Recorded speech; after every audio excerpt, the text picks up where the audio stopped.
Hey, what's up, everybody? This is Matt and Ivory from Bro Code, man. Go ahead and say what's up, Ivory. Hey, what's up, everybody? Yeah, man. Today we're talking about our Christian brothers delusional. And you know my answer. Hell yeah. That's my answer. Hey, straight up, man. Straight Straight up. up. Straight up, man. And the reason we came into this topic, man, Ivory's always been, a very, very strong Christian ever since I met him. But the reason we became friends is because he was also very upfront and very real.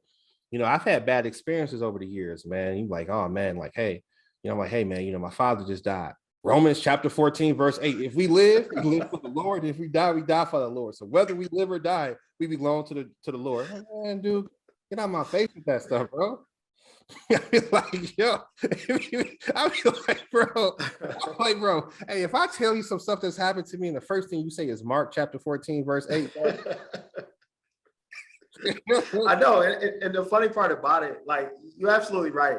I think we over spiritualize like the day-to-day life, and really, we're all men. We're all going through the same issues. It's every man's battle. We all have the same struggles, but sometimes I do think we over spiritualize the trivial, the everyday battle. Yeah, man. Yeah, it's just, what I'm saying. I was just like, man, bro, it just be hard, man. Yeah. Now, I mean, let me ask you this: why do you think that Christian men, why do you think that they feel this pressure to put this front on, like they're perfect, or they're not making mistakes, or they have no struggle? Why do you think they feel that way? They don't have the answers. Like they're going through the same struggles, and they want to attach themselves to something that they feel has the answers. Like, say, hey, man, I've been married, man. I'm trying to stay faithful, man. What should I do? Proverbs chapter 6, verse 32. Who commits adultery is an utter fool, for he destroys himself. I'm like, bro, I get all that, bro, but I'm going through something right now, man. I ain't had nothing like Right. Right. Yeah. I think they just be struggling, and it's just like, it's like they just don't really know how to deal with it in a tangible way. So it's like, like you say, even with the Bible, it's a guide. It's a guide. It's not always a step-by-step model. You know what I'm saying? All the time. So what I mean by that is like, so it's like, so what happens is for me, you tell me how you feel about it, Ivory. It's like the flesh is also telling you one thing, you're struggling with that, and they just don't know how to deal with it, or they don't know how to verbalize it, or they don't want to be seen a certain kind of way. What's your Yeah. No, I think you're right. There's no template in the Bible that says how to buy a car. Here's the 3 steps, right? The Bible does give us wisdom, it gives us inspiration, it also gives us like a blueprint. I just think that in conjunction, and I don't want to get super religious on here, but I think the Bible in conjunction with the Holy Spirit helps to guide us and to help us to make better decisions and choices. And I just think it's a culture in the Christian community. It's a culture of like, kind of like, we all know that only Jesus is perfect and only God is perfect. But I think it's a culture in our community that puts pressure on people to feel like that they have to live up to this standard, or else that they're not good enough for it. Just not good enough. And I just think that sometimes it's hard for guys, and particularly Christian men, because we do have an example in Jesus. Jesus is our example of what a man is to be like. He walked and roamed the earth. He was tempted just like we are. He got hungry just like we did. He had got frustrated and angry just like we did. So Jesus is like this perfect template. Like, man, oh man, I want to be like Christ. Like, that's where we get the word Christ like. And unfortunately, we fall short of Christ all the time. But the good thing about it is that we do have that grace. God gives us so much grace, and he understands that our weaknesses, and he gives us grace and help with those weaknesses. So I think it is, Matt, we just don't give ourselves enough grace. We don't give ourselves enough credit to say, hey, you know what, man, look, I'm struggling with this issue. I'm not perfect. I'm going to make some mistakes. However, with that being said, I am going to get back up. Like, it's a scripture in the Bible says a righteous man falls 7 times, but he gets back up. Now, I'm no Bible, expert or nothing like that, but I do know that God has built-in grace for our errors and our humanity. And sometimes we just need to be more gracious towards ourselves. No, you're right. And I think sometimes people I had a cousin, man. We were talking about like investment in the community. He was on his high horse, and talking, what good is money when the community is morally bankrupt? Like that out of him. Yeah. What good is the community? What good is money when the community is morally bankrupt? I'm like, oh, So yeah, he was on his high horse, bro. he's on his high horse, man. It's kind of like, and he's a pastor actually, and I think it's like, I get where he was trying to come from, right? But I think that those, sometimes I don't know, it just, I don't know, it always rubbed me the wrong way a little bit. You never really were like that. I think you kind of balanced, like, especially as we got to know each other over the years, like the reality of just the stuff you were struggling with, I'm struggling with. So we found common bond, and you weren't trying to force your ideas or your beliefs on, and you didn't take away from being like a real person. Yeah. Where I No, I think, appreciate you saying that. yeah, Oh, go ahead. You finished? so it actually kind of made me respect it a lot more. I have an uncle who's a pastor. Me and him always have real conversations. So it's like I actually kind of respect it. Like I don't really, yeah. I think it's just hard. And I think like kind of what you said though. It's like with some of the guys, it's like it's really hard, especially for somebody like me, man. I'm very like blunt. So they see you coming around, man. And it's like sometimes they don't see the, how do I say this? They don't see the Christian in you because it doesn't resemble what they think it should be, right? Mhm. What I'm saying? They don't see that. So what I mean by that, for example, is that you might have a conversation with one of them, man, and you tell them you're going through a hard time, and they say, hey, I'm gonna pray for you. Bro, I need $500, bro. Like, Right. you know what I'm saying? You know what I'm saying? It's like, bro, I don't know. It's just one of those things. And I think it also, what it does, it enables some of them to not act. Mm. So it allows them to not have to have any accountability or action. They could just kind of just, I don't have to be there and talk to you. I could just give you a Bible verse and send you on your merry way. You Oh man, that's know deep. That's deep. sometimes I think sometimes it's just, people don't want to give certain things, and it's like, instead of telling you no, they're just gonna pray for you. Yeah, I'm gonna pray for you. Yeah, I'm praying for you, brother. I'm praying for you, man. No, you're right about that because as men, we deal with real life stuff. I mean, and the Bible address a lot of this stuff. I mean, temptation, Yeah. commit adultery, Yeah. sexual stuff, murder, anger, like depression. Like the Bible talks about a lot of this stuff and a lot of stuff that us guys have to deal with and things that we deal with. There's some remedy and some hope there. I just think that a lot of times we get caught up in this perfectionist. Like I said, I mean, and I think this has been carrying along with the church for a very long time. And personally, for me, I just speak for myself. Like, I'm a follower of Jesus. I am nowhere near perfect. I make mistakes every single day, and I still don't always think the way I should think, like Christ. But I'm constantly working and getting there. I'm trying to get there myself. And like I always tell Matt, is like, especially some of the things that us guys we deal with a lot more temptation in terms of like dealing with like just women.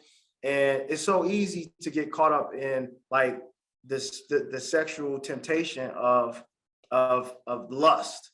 And this is a lot of guys deal with this in the church. Yeah. And we don't talk about this enough. We try to sweep it under the rug and act like everybody, we got pure thoughts all the time.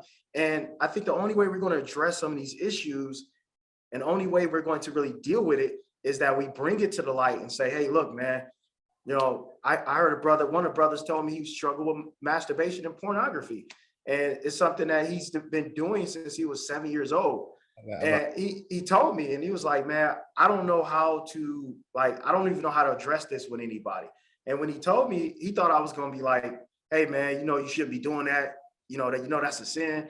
And I wasn't even like that. I was just like, bro, look, man, this just to spare the conversation. I don't want to get too far into it, but basically I could connect with the brother and understand because that's something that a lot of us struggle with growing up, and still to this day we struggle with it. But just kind of being able to have that empathy, that understanding, and just occasionally just kind of like checking in, like, hey, how you doing with that?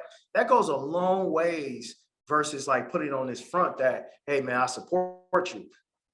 No, yeah, I just kind of bust out laughing because I think that's just something we all kind of deal with. So for somebody to not be able to talk to somebody about that, and it gets kind of like, it's funny. That's also, it's funny because it's like, a lot of us deal with that. So it's not. That's why I thought it was. Yeah. And you're absolutely right, man. It's just common problems, man. Common problems, man, and no solutions sometimes. And I'm not hard on, because it's like a lot of, like, there's a lot of brothers who out there who really are putting in the work. And so I'm not even like bashing Christian brothers at all, because I mean I'm Christian, right? I think the point that I'm saying is that it's, how do I say this? It's you starting to see like a disconnect. I think sometimes it's that people just are trying to disconnect from the world because it's so hard. It's so Mhm. hard, you know what I'm saying? So it's so hard. And I think sometimes being honest about that stuff, it actually is actually very well, it's very welcome, especially for people who don't come, who are not really in the church, Yeah. because so it's like, dude would be sitting there talking, man. He had like 4 kids with 8 different women, and man, it doesn't make sense, man. He was spreading them cheeks when he was younger. And it's like, nobody says anything, and nobody, and them habits didn't die. Mhm. He's rebranded himself. Yeah, yeah, absolutely, bro. Like I remember when I was younger, I used to cuss a lot. Like I used to, my mouth was really bad. Oh, It's wow. hard to believe it now because I don't use profanity to this today, and Yeah. I haven't done it in a very long time. But I used to drop f bombs. I used to say all kinds of stuff. I had a real foul mouth, and when I first got saved, when I first gave my life to Christ, I still had a foul mouth. I still was cussing. I still, like, nothing really changed. Like I still was that same guy, Yeah. and I had a brother, a real strong brother of mine. We still brothers to this day, still connect to this day, Christian brother. Man, he was like, look, man, you got to look at it like this. He was like, Jesus is our coach. Like he's going to coach you to and work on you. And the more you give your life to him and the more you become like him, you're you're going to want to change. Like it's not like you have to change because you're a new person, you're a Christian, whatever. It's like God is going to like give you a whole different spirit, a whole different heart, but it's going to happen as you begin to spend more time with him. And when I figured that out, I was like, yo, it kind of hit me differently because I still was just going about my day. And gradually over time, I realized like my vocabulary changed. And it wasn't like it was something that I was just like, oh, I want to stop cussing because it's a sin. And I need to stop doing this. It was just a gradual change. The more I got into the word, I got into prayer, I started connecting with God. My life just started changing. Like I'm not who I was 10 years ago that I am today. And I think that's directly from being coached one-on-one by Jesus, like being in his presence. And I think his presence makes me a cleaner person. You know what I mean? No, I get it. And also, I think people got to understand it shows up in different aspects of people's lives. Like, you know what I'm saying? So what happens is that, like, I think people, for me, it's like people think Christianity is a costume. Yeah.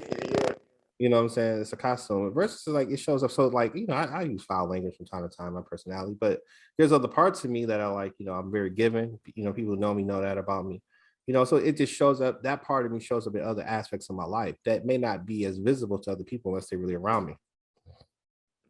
So it's just like, so you're absolutely right. And I'll say this too, man, just in closing. And I know I give you a chance to kind of say your piece, Ivory, too. Is, for me, it's not so much about like even bashing Christian brothers. It's just more so being able to have, just more realistic dialogue. Because sometimes it can be off-putting, man. Like I said, it can be really off-putting if I said, man, you know what, I just, my wife called me cheating, man. What should I do? And then Matthew 5:28. But I say anyone who even looks at a woman with lust has already committed adultery with her in his heart. I'm like, bro, man, I'm gonna stop talking to you, bro, because this ain't really helping me. So that's just my take, man. What's your take, Ivory? I Real quick, your audio is kind of out a little bit. can hear me now? It's kind of cracking, Snaps. How about now? still cracking a little bit. It's still kind of cracking. I don't know what's going on. I'm not sure.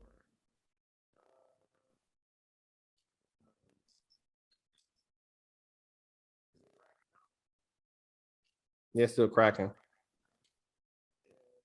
be the internet connection. Yeah, possibly. Yeah. But I would say this too. I know you have a little. I think in closing, like really, our goal is just to obviously build better bonds with brothers all across the board. And right now we're talking about Christian brothers. You know, so it's just this is kind of like the first in our series of just highlighting, just different brothers, man, and the different things that we see, and really just building better bonds. So if you like the video, make sure you subscribe and check out some of our other videos. Take care, everybody.